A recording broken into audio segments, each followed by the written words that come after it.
Hi, this is Kara from the Special Needs Mom podcast. And this is Angela from Especially Organized, Sensible Solutions for Special Needs Moms. We have this heart for special needs moms. And so we thought, you know what, let's combine forces. And we have come up with what we're calling the Purge Party. And you can pretty much guess what it is. It's a party where we're going to come together and we're going to purge, or in general, accomplish a goal, a small goal together.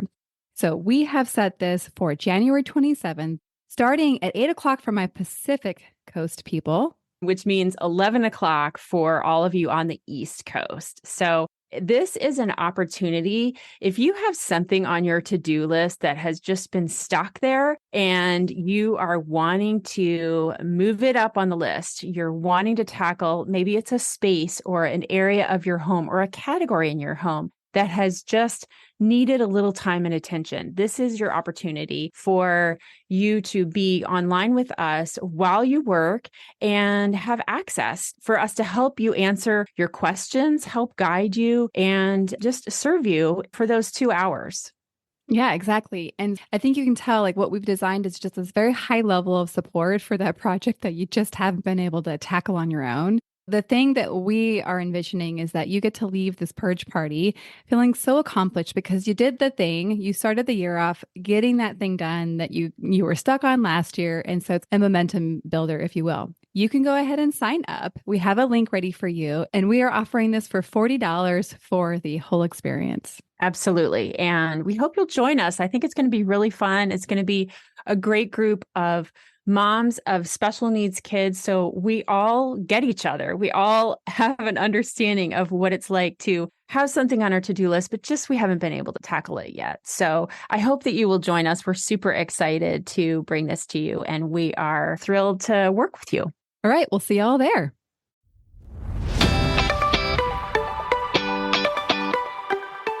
Hi, I'm Kara, life coach, wife, and mom to 4 incredible and unique children. It wasn't all that long ago that my son received a diagnosis that had my world come crashing down.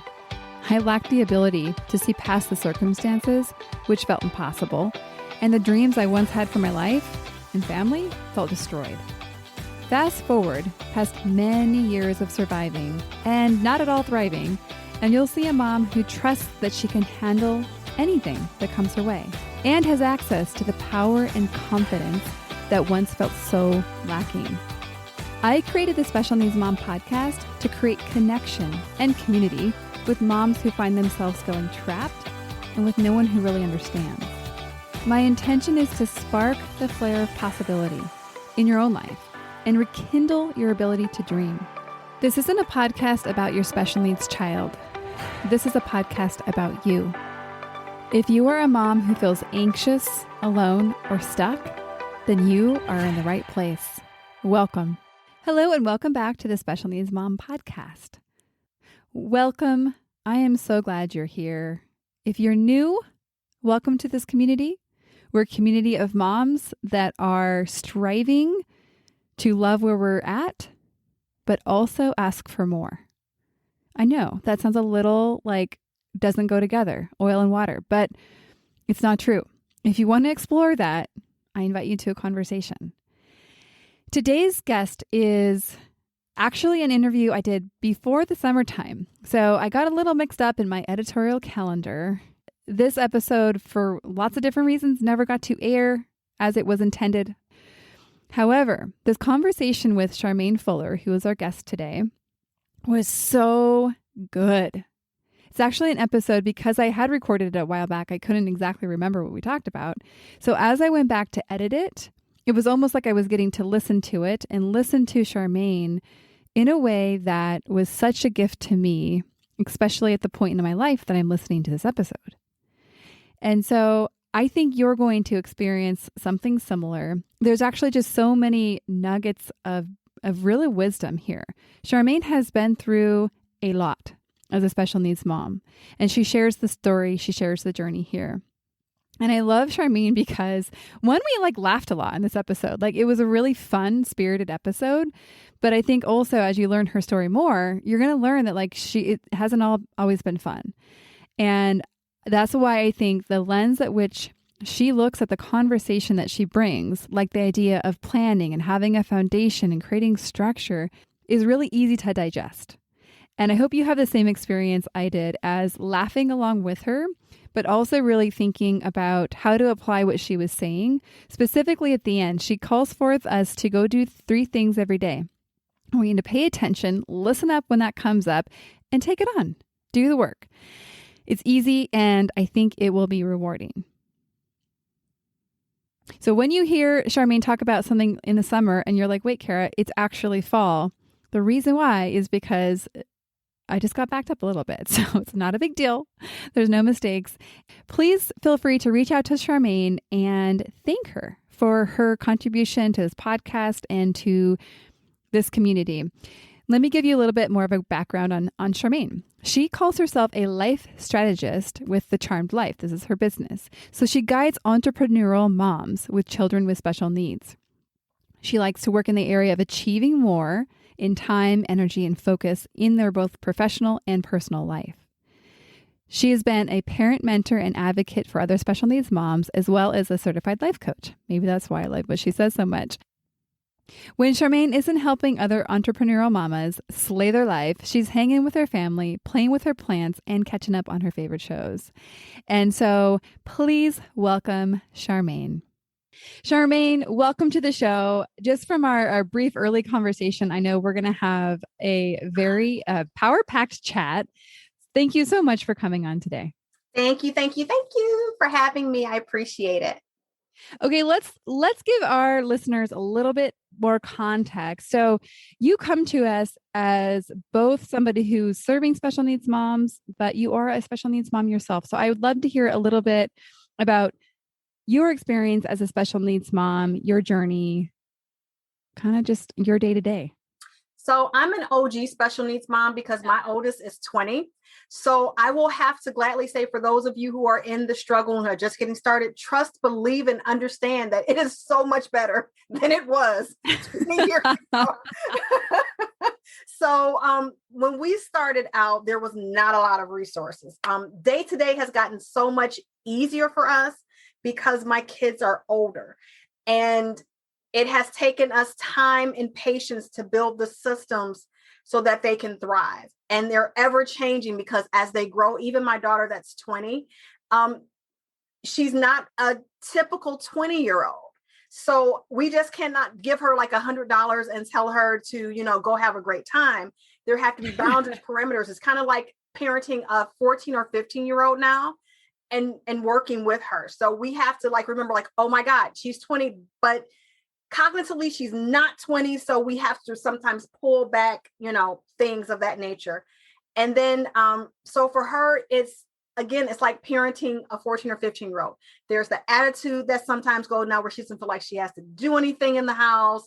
Like she's supposed to be pretty and be served. Like that's the stage that we're going through now with her. But it's all about, for us, structure, because I have ADHD as well as my youngest son. If there's no structure, then we both, everything goes cattywampus. If there's not a schedule to follow, then it's really easy for me to go, ooh, squirrel. Like think Hammy from Over the Hedge. Without a schedule and structure, I'm like Hammy's like, ooh, shiny, let's do it. So it's a lot of structure. I think no matter where your kids are in the special needs community, structure, I think, is the saving grace for all of us. And understanding that as your child conditions shift, that structure is going to have to shift with it. So you're going to have to be willing to be flexible.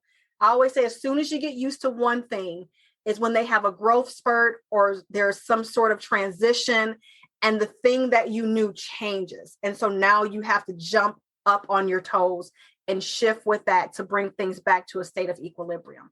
So our days now are pretty chill. When they were younger, I swear to God, I'm like, okay, Jesus, why did you give me this? What is the lesson? Because I don't understand. I'm struggling. In the beginning, it was really rough because my husband and I we were new parents trying to figure all this out. And now we're in this space where it's like, oh, we got this. Yeah, we're good. That's incredible. And then I don't think you said this earlier. You shared that your oldest daughter, it sounds like, is on the autism spectrum. Yes. Your next is also on the spectrum. So our oldest son actually had autism and epilepsy, and he passed from the epilepsy. Oh, okay. So we had both, and they were on two completely different ends of the spectrum. So we had all this going on in our house. We have one child that is what they would consider high functioning, which they really don't use that anymore, but she really didn't need as much touch. My oldest son was nonverbal. So, but he was so funny. And so you had that. And then we had the seizures on top of that. So there was a lot of hands-on with him. And then my youngest son with the ADHD. And so all of those different dynamics kind of rolling on in the house at the same time. Yeah, that is a lot going on at the same time. How old was your son when he passed? He was 14. He was 14. And how old would he be now? He'd be coming up on 18. 18. Okay. Just to kind of get perspective of like where you are in that journey. And that unique perspective of having a child that was nonverbal, but yet had so much character. And then it sounds like he developed epilepsy. Is that correct?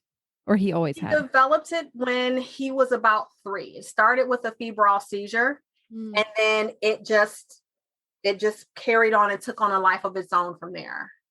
Yep. And as he got older, the more intense they got. And so that's the realm of thinking that we were given from the doctors and everything like afterwards, because when they're that young, at least in the state of Michigan, they have to perform an autopsy when they're under 18. So they were able to at least give us, like, for me, that was a sense of closure, because I was able to at least see, because, understand what happened.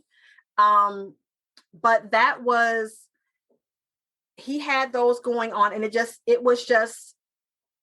gave us a sense of peace, because he had been struggling for so many years with them, and they were just so bad.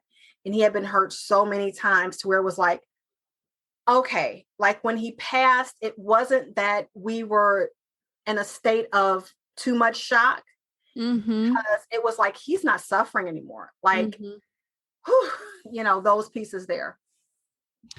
Well, by no means would it make it easy, but I feel like God does give us little pieces at a time. Yeah. And I relate to it, just a very different circumstance that I think I've shared it on the show before, that if I knew all at one time, all the things that my son would be dealing with when he was diagnosed with brain tumor, it would have been too much. Yeah. And so kind of actually in the reverse way for you, it's like slowly over time, it sounds like you had to watch your son, you said, be injured. Yeah. So you had to like grieve that more and more and more. And so thank you for sharing that part, very intimate part of your life, and your light with us. And I can see where he got his humor from for sure. Well, thank you for giving us a picture of who you are and how you come to us. You talked about structure. Yeah. And I think that word means a lot of different things to different people. I have 2 questions about it. First, I want to hear, what does that mean to you? When you say structure, what does that actually look like? So for me, structure is order, and order is having a foundation in place to where when life goes crazy, I know where to go back to. For me, structure isn't about going A, B, C, D. It's not about having a straight line. It's about knowing, and that's what really helped me through my son's death was, okay, I know what my main purpose is. And so because I know what that is, and because I know what I'm here to do, whether it's with my family and my business, with myself, I know how to make the next moves once I have processed a certain thing. So I don't sit in anything for too long, because it's like, okay, man, what is it that I said I wanted to do again? How did I say that I wanted this to look? Well, let me get into action and get back there, because life is going to happen. We're always going to see squirrels, where something's always going to be shiny. You're going to, you might be on the phone with your mom for too long. Where do I need to get back to? Your mom for too long. That's a good example. That's hilarious. So where do I get back to? What is my point of center? And so for me, structure is about knowing my point of center. I've learned to really stop hyper planning which is what a lot of moms do, is hyper plan, and everything is like from 8 to 9, I'm doing this. From 9 to 10, I'm doing this. And life doesn't operate that way. I think as women, we lose a lot of our divine feminine energy by trying to hyper plan stuff versus allowing life to flow and trusting ourselves in spirit and allowing life to flow. So that's what structure is to me. It's not about straight line. It's about baseline, about foundation. Where do I want to go? Who am I? Where do I want to be? Oh, this is where I can come back to when life goes crazy. Not if, when life goes crazy. And so if you were to describe your center, like what it looks like for you to kind of get back to that place, what does that look like for you? For me right now, in this holy instant, my center is family. Mm-hmm. And your center is going to change in different seasons of your life. At one point, my center was business. Once I got my family to a certain space, then my center was my business and growing that. Right now, my kids are getting ready to get out of school. We're getting ready to go on vacation. We're getting ready to do some things. So I'm not as hyper focused on my business. My center right now is, okay, what does it do? What do my kids need? What does it do that they need to thrive? There's summer camps. What are things? How can I be available in this space so that I can show up?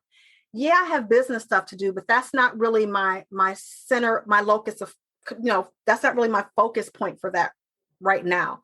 My focus point is family. And everything else is in a space where it can operate more so without me, so I can focus on what I know needs me right now.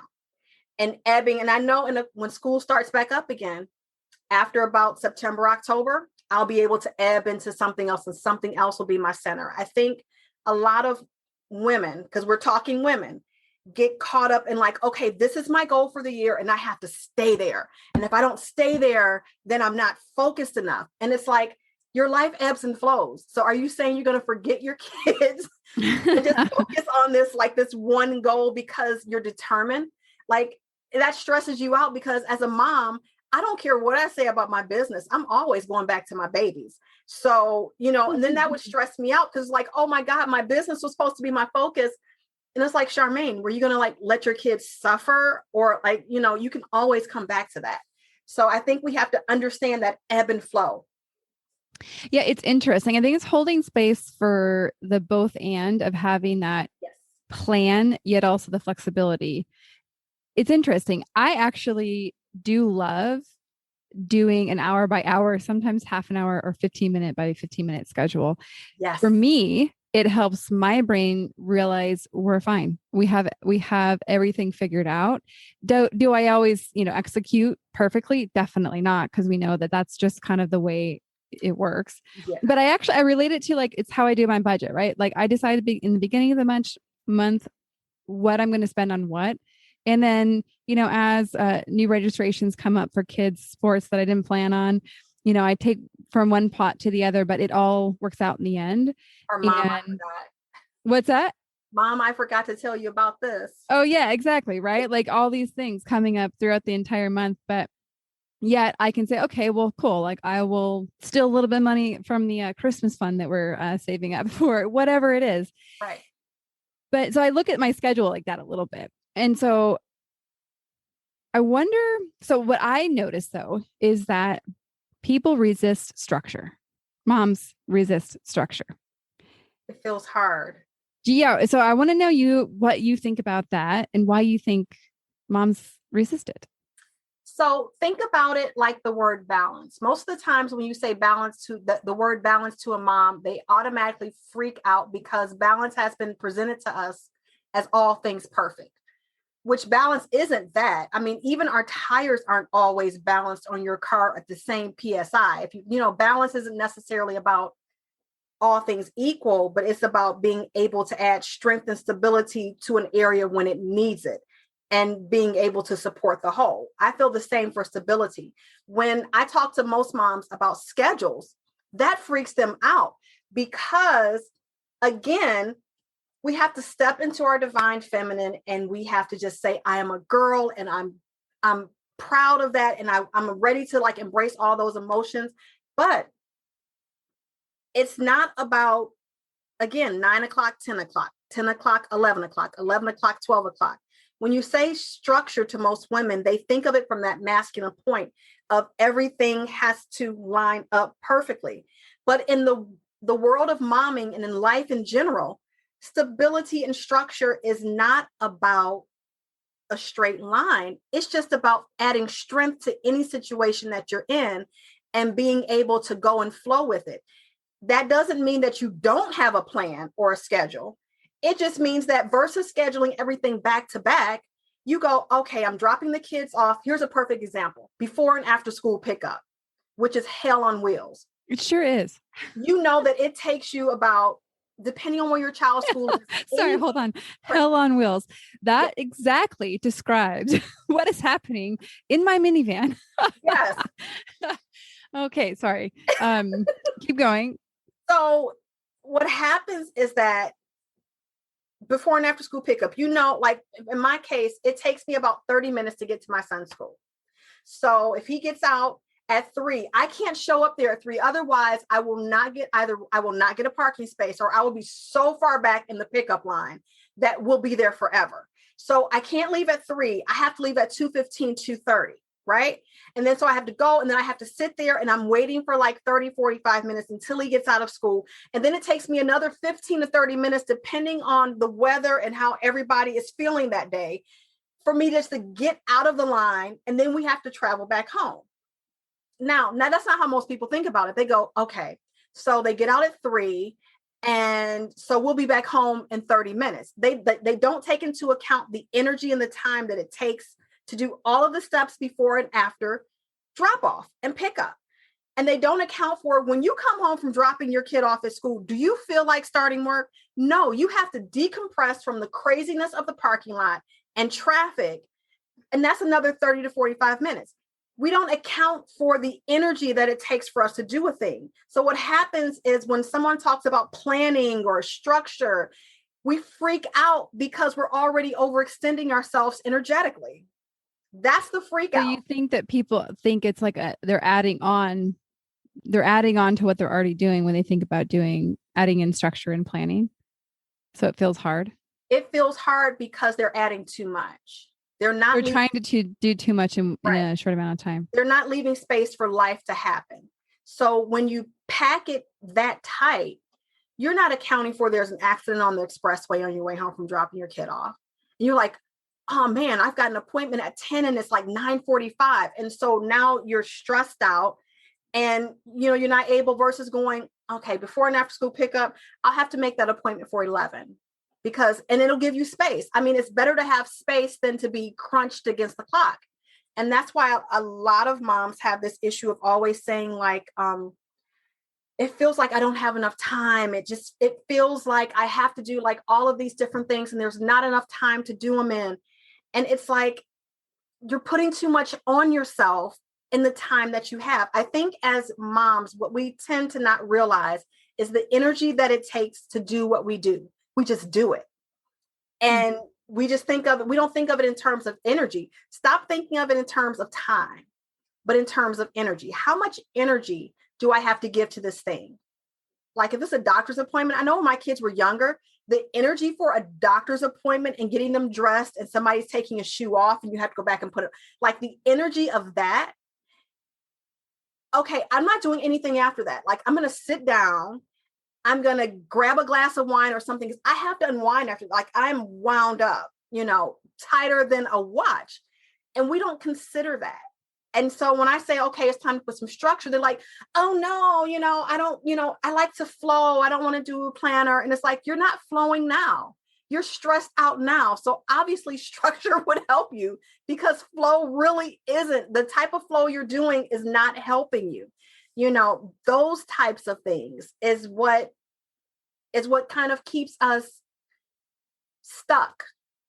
Yeah, well, I totally agree. And I feel like it would be really fun to have a workshop on time and on structure and on scheduling, because I think, and actually I was working with one of the gals in my group on this, because she said, I'm always late. I'm late everywhere. And it was bothering her. It's interesting because I'm a formerly always late person, where it was just like 5, whatever, not a lot of minutes, but I was always trying to squeeze the maximum amount in the short amount of time, always. And it really speaks to the scarcity mindset that was running in the background always as well. But like what you were saying, what it feels like to have spaciousness and know that when you're driving on that freeway, you don't have to be looking at the clock. Like you're going to get to where you need to go and you're going to have plenty of time. And in my case, my child has a physical disability. So I had to realize, oh, it's going to take us double the amount of time together to walk to Yep. from the parking garage to the appointment than it would if I was on my own. And planning in that margin, so I'm not like barking at my son, walk, walk, walk. Come on, let's go. It's not pretty. I don't. Nobody likes me when I'm in a rush. So so anyhow, I really do connect to what you're saying, and I appreciate that. I want you to elaborate, if you would, on divine feminine. It's something that I have heard a lot in the coaching world. I've been all around, and yet I don't know that most of our listeners, or most of my listeners, I don't know that most of my listeners will be familiar with what that means. So I'd love for you to share in your own words. So for me, what it means, because this is something I am still learning and had to learn how to do, because I come from corporate. I naturally sit in my masculine. And so I had to learn how to be more soft. And I had to learn that being softer didn't mean that I was weaker, because the environment that I grew up in and the environment that I worked in as an adult had me thinking that being soft and pink was being weaker. Like, you don't cry. You can cry when you get home. And by the time you get home, you've forgotten about crying. But for me, it's about embracing the compassion, the grace, the love, the kindness, and showing those things to myself, the self-care, the joy, all of those softer traits, especially for me, the compassion and the grace, because I wasn't showing that at all. I wasn't showing it to me. I didn't show it to anybody else. Everything was really black or white. That was one of the most precious gifts that autism gave me, is it showed me that everything is not black and white, and that grace is to be extended everywhere. That was one of my biggest lessons that I'm most grateful for. Because, you always ask, like, God, why did I get this assignment? Like, what part of how I was living indicated to you that this was the assignment that I wanted? Why was this my prescription? Right? Because, a quick squirrel moment.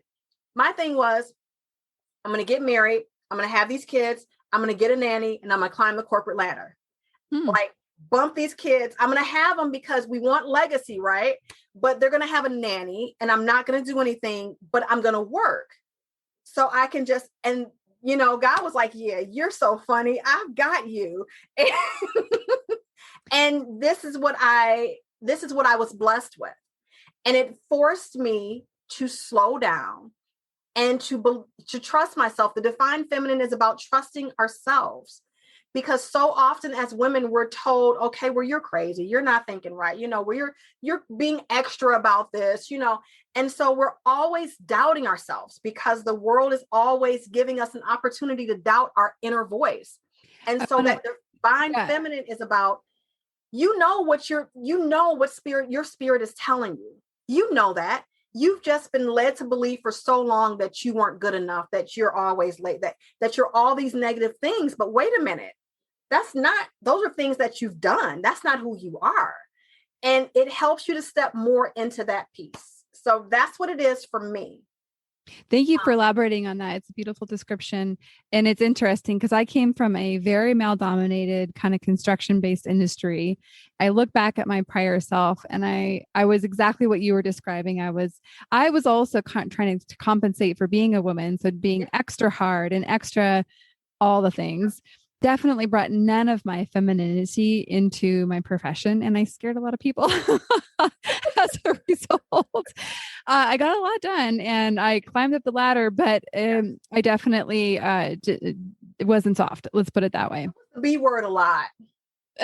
Yeah, that happened too. And I'm like, oh wow, okay. So I can laugh with you on that one. But what you said about women learning to trust themselves. This is something that comes up all the time. It doesn't necessarily come as like the foremost front and center thing that my mom's come to me with, but it comes up. And when we uncover that lack of trust, that relationship with self, where you got your own back, it is so amazing to see like the eyes open and the kind of the redevelopment of that relationship with self. And so thank you for pointing to that. It actually reminds me of, I wanted to point out your tagline on your email. And so most of these people will not have seen your email, but what it says is love yourself, love your family, love your business. I wanted to hear a little bit more about that. Will you share with us about why you choose that as your tagline? So this is from my own journey, because I was always angry about something. Like I had two emotions. I was either pissed off or I was not as pissed off. Like those were the fears I had. Either my family was stepping on eggshells or they were like, okay, she's kind of cool today. And so in my own journey in realizing why I was so angry all the time, why, I was just so all the time, I'm like, oh my gosh, for my entire life, I have been told, oh, you're this, you're that. And so I was operating for so long on what I thought other people expected of me. I didn't know what it was that I really liked and what I really didn't like. And then on top of that, when you have a child with special needs, the medical profession is predominantly male generated. And so I have been told so many times that I was imagining my kids' autism. I have been told that I was just, it's just being an overzealous mom. Everything is good, So it comes from that love yourself, comes from that trust in yourself, right? Loving yourself first, because until you love you, you can't show that to anybody else. As much as you may think that you are tricking people and that you're showing up as this nice, cheery, sugary, sweet person, that underbelly always comes out. Yes. Well, how much you try to hide it. So yeah, that comes from me learning how to love myself. I had to realize that I had to put on my own oxygen mask and save me first and love me first before I could attempt to be a mom to these beautiful beings, to be a wife, and to be complete in that. And even in my business, because all of it trickles down into your business. Who you are at your core will show up in your business, period. So that's where the love yourself comes from. Loving your family, loving them where they are, loving them for who they are, not trying to change that. Especially if you're married. Oh my God, we've been married for 20 years. And so there has been a lot of that awakening and realization that he is who he is. He's evolving. He's working. He's changing. He's growing. He's not going to be the same guy I met 20 years ago, right? He's like, things with him are evolving, and to love him where he is and to let him show up in his best form possible. Because I was a control freak. So I was always trying to make everything look like this picture that I had in my head, stressing myself out. And then loving your business last. If you don't love your business, you don't love your business. You just don't. And it will show up in how you interact with your clients. It will show up in the work that you do. It's going to show up in everything. And I know there are certain things that we can do and not love them. But when it comes to something that you say is your purpose, your heart's desire. Like my heart's desire is to keep moms from feeling like they are drowning and that they're over. Like I love that. I absolutely love that. Love your business. Love it. Don't just be like, oh yeah, I'm going to build this landing page. No, what is the purpose behind your landing page? Why are you doing this? How can you transform? You have to love those pieces of your life. So that's where that came from. Is basically my journey to getting to know who I am more versus what other people told me that I should be. And that's man, healing is not as cute as they make it seem on TV, girl. It's like a lot of boxes of tissue and a lot of cussing and a lot of crying. It's a lot. It's not pretty. Sometimes it's not that gorgeous, but what happened, the result is amazing. So what I want to know though is, so what broke your anger shell? So I used to work at this place called Blue Cross. I used to work at Blue Cross Blue Shield, and they had book fairs. I've always loved to read. So at the book fair, there was this book by Deepak Chopra called The 7 Spiritual Laws of Success. Well, I'm in my inner masculine. I'm thinking Deepak is talking about money. Like, I had never heard of Deepak Chopra. Like, sure, I'll do that. Sounds great. Never heard of Deepak Chopra up until this point. He's like, ooh, a spiritual way to success. Now, he has said nothing about money, but my mind is like, man, yeah, let me get that money. And so I get the book. It is nothing to what my ego has imagined. It cracks me open. And then everything, because I had read other things biblically and other things, other places, but that was the point where everything cracked open. And it was like, oh, okay. And that was my largest shift. A lot of my anger stemmed around my childhood. When I grew up, my dad was an alcoholic, so he was not very present. He wasn't mean, but he just wasn't the adult of the household. We'll put it like that. He was not the adult of the household. And my mom worked a lot, so she wasn't necessarily there.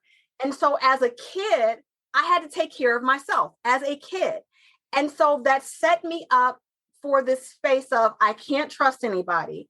I can't depend on anybody. I can't ask anybody for any help, because if you've ever been a latchkey kid, you know the lack of a better word, the anger that comes when you call a parent at work because you can't do something. And so you didn't want to call for help. So it set me up for, I can't ask for help. I can't be weak. I can't, and I have to do it all on my own. Well, that sets you up for, a lot of angst, anger, and just always being on edge.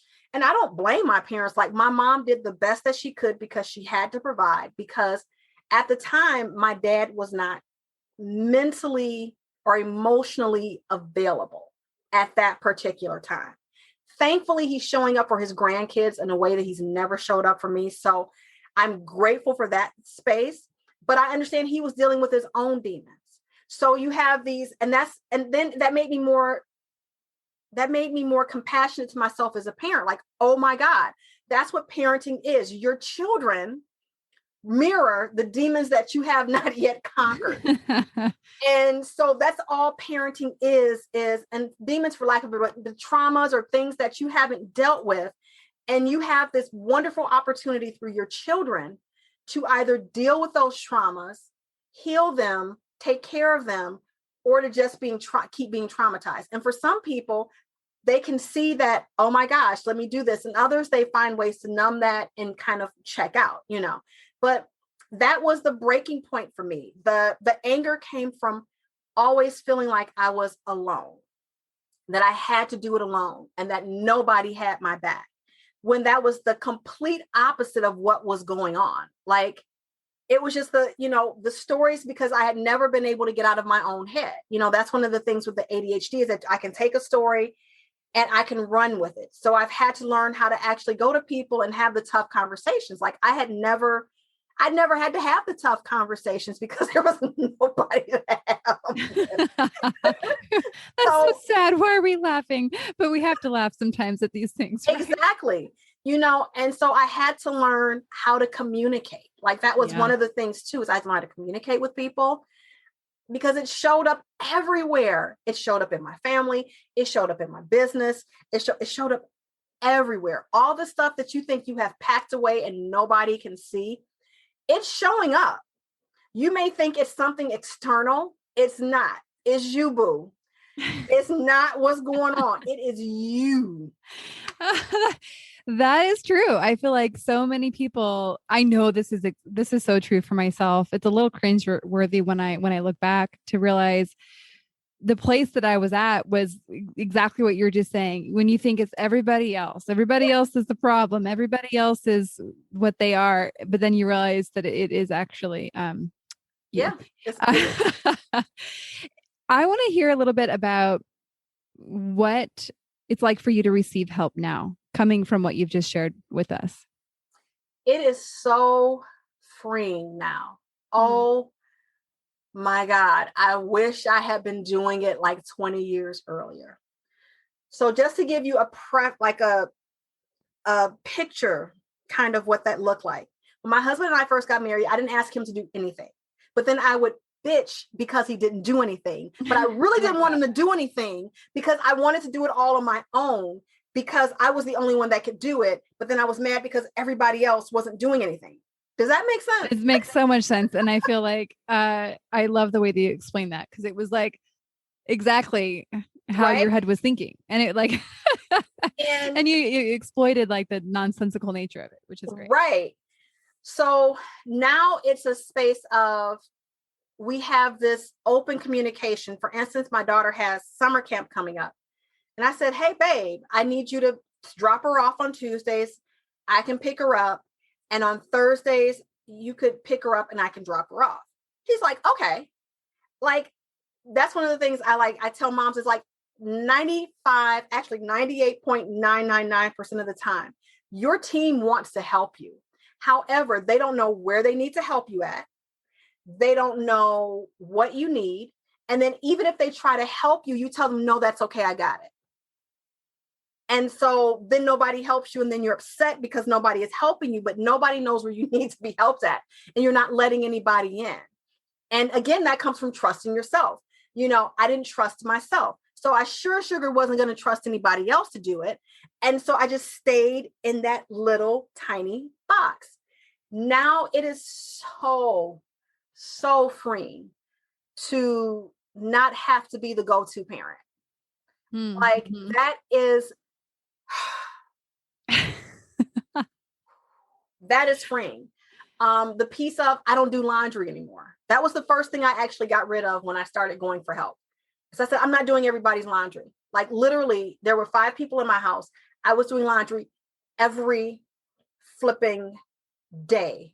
It's like, I should have just set a chair in the laundry room and just stayed there. Just stay there. Exactly. I should have camped out in the laundry room. And the first thing I did was I said, I'm not doing everybody's laundry. I'm not wearing it. I'm not washing it. It took us a little, because I taught everybody how to do laundry. And see, here's the thing. When you have kids with special needs, there are things that they can do. You have to bring it to their level. Even if they can't do the full washing, like my oldest son had to have the little PEX pictures, and he couldn't always do all of his own laundry, but he would put it away. Like, even if I did it, he would put it away. And that was still taking, like, he thought it was a game, like throwing it in his drawers and stuff like that. That was fun for him. Even if someone can't do all the parts, even if you give one of the parts away to somebody, that will lighten your load. That will just lighten your load completely. And so I started out giving out, well, my husband, I gave him all of his laundry. He had like too many specifications. He's military. He had like too many specifications. His went first. The kids, I broke them down into it. And now that my youngest son is 10, he does it all on his own. He knows it's Saturday. He goes to the laundry room. He washes, he dries. He somewhat folds. I don't care what they look like in his drawer as long as they make it in the drawer. But now he's able to do it completely on his own. My daughter, who's 20, of course, she does her own laundry, but everybody does their own laundry. They wash their own towels. They wash their own washcloths. I don't have that. Now I do laundry twice a week. Nice. I bought enough clothes to like recycle for 2 weeks so I wouldn't have to wash. That's a brilliant way. I love it. And I do think that there's so many areas that people just are operating like, one, how they might have seen their parents or their mom do it. And they don't really question like why they're doing it that way, why they're holding that role. I think it's like, if I look at myself and compare myself to what my mom did, I would get fired. But because I do very different things than she did. And she was a stay-at-home mom for the most part, and I'm not. So it has to look different. What are some other, so receiving help, I don't know if you had seen it, but I did an episode a little bit ago about receiving help. Specifically, I talked about the idea of reciprocity. Really talked about like why people avoid receiving is usually because it's uncomfortable to receive when you don't feel like you can give back, people don't want to be in debt essentially to people. So I want to get your perspective. Do you think that is what stops a lot of moms from receiving? You put in some ideas already about people don't know like how to help you and people Right. you're not letting. But what is your other I'd love to hear your perspective about what's stopping moms from receiving more. So that's the first part. Again, coming from my different traumas, I don't want to owe nobody nothing. I don't want nobody to do nothing for me. And they think they doing me a favor. My thing was, if you feel like you're doing me a favor, then don't even bother, because I don't want to feel like a charity case. So that was a part of it. The other piece of it is along the lines of, I don't want to feel like a charity case. That was a form of weakness to me growing up. Mm-hmm. Getting help was a form of weakness. You should be able to pull your own self up. You should be able to do it on your own. Much like your mom, there's so much stuff that my mom did as a mom, and she was working outside the household. Like, my mom used to come to my house and clean my house up because it wasn't clean enough. I mean, talk about shaming. Like, she and I are finally in a place where it's like, this is my house. I love you with the love of the Lord, but just come over and enjoy yourself. I don't want you to clean, because it was making me feel like I was effing up on a consistent basis.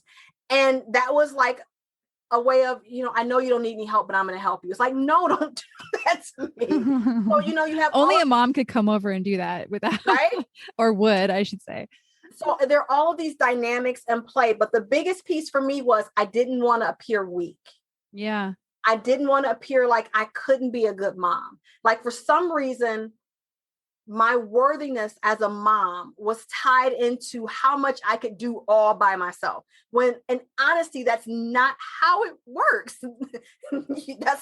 that's not how it works. I don't know where we get this thing of needing to do so much by ourselves. Like, I wish somebody would write a dissertation on that. Like, where does that come from for moms, where we feel like if we have to get help from anybody, that in some ways we are screwing up the whole motherhood thing, when in actuality, if you want to think back to caveman days, there was a community and a tribe, and not one person did everything. You had one mom that knew how to sew, somebody else who was a great cook, and everybody would go. Like, there were these communities. And now for some reason we feel like if we're not doing all the things, that we are just totally failing this whole mom system. So you've obviously changed the narrative in your own head to go from where you've shared that you were coming from, not wanting to feel weak and, kind of feeling like you had to do all the things. What's the news story that plays out in your head about receiving help and asking for help and caring for yourself? I am worthy of help. I am worthy of rest. It is my divine right to take care of myself. Those are like my mantras. It is my divine right. That spa day is my divine, as much as I do and as much as of who I am. If I don't take care of me, this whole party is going to fall apart. It's going to be party over. I love my husband, but I'm at home most of the time. So if this party falls apart, he's probably going to be at the side of the hospital bed going, babe, where'd you say that was again? So, I had to change my mindset, and 99.9% of this is mindset. It's mindset and how you see yourself, and, believing that you are worthy of all the things that you believe that you should have, versus going, man, I wish I could have a day off. Take the day off. She was my first coach. My second coach, when I went to see her, she goes, so what days off do you take a week? I'm like, days off? What you mean? I'm grinding all the time. I'm on my grind. She goes, that's cute. So I need you to tell me on our next meeting, what are the 2 days off that you're going to take each week? I'm thinking, okay, I don't like her. She's not making me work. I'm going to go, but then something was like, but why wouldn't you want to take 2 days off? Like, what the heck? And so I came back and I told her what 2 days I was taking off. Without fail, Thursdays and Sundays. Sundays are my day, to be with my family, reset.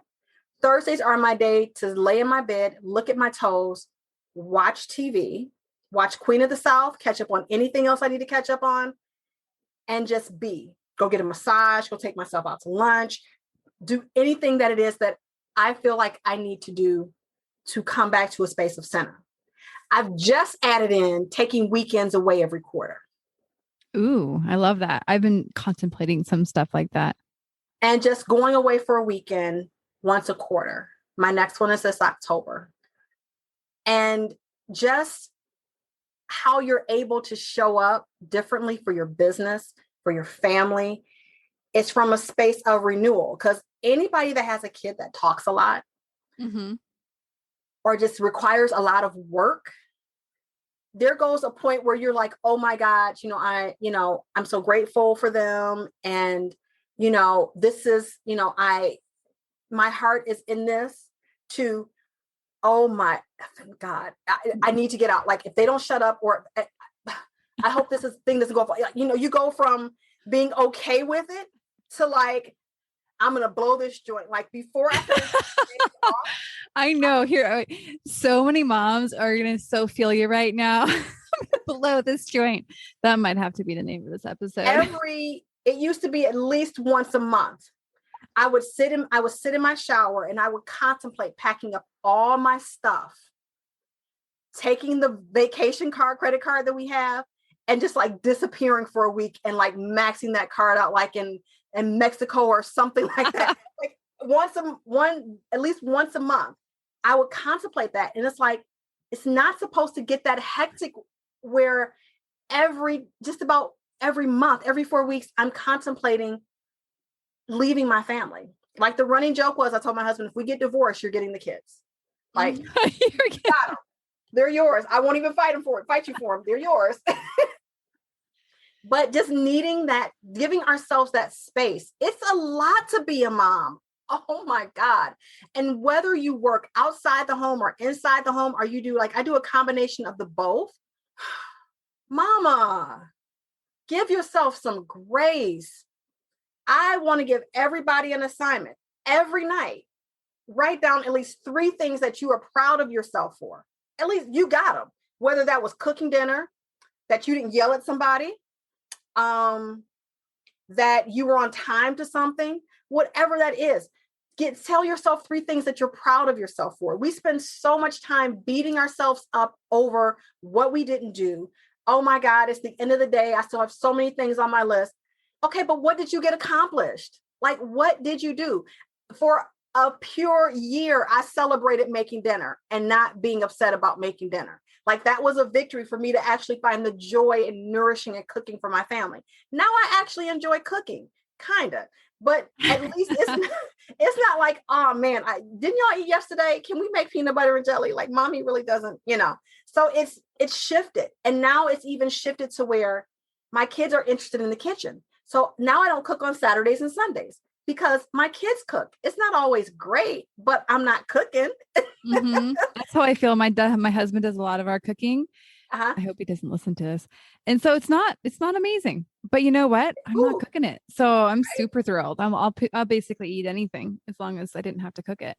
So we get a lot of like creative vegan concoctions. He's always trying new stuff. I'm like, okay, probably don't want to do that one again, babe.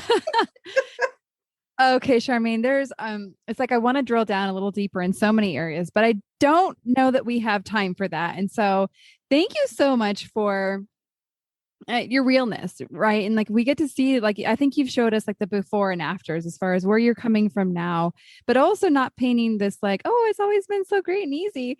Like you've been through some stuff. I ain't always been this nice. What's that? I ain't always been this nice. No, well, now we know neither have I. And so, and I think what you said about, you think you're all being nice, like who you're being and who you're not being, it seeps out and you think you're being clever about it. You think, but it's, we can all see it. And if we can't see it, we can feel it. Yeah.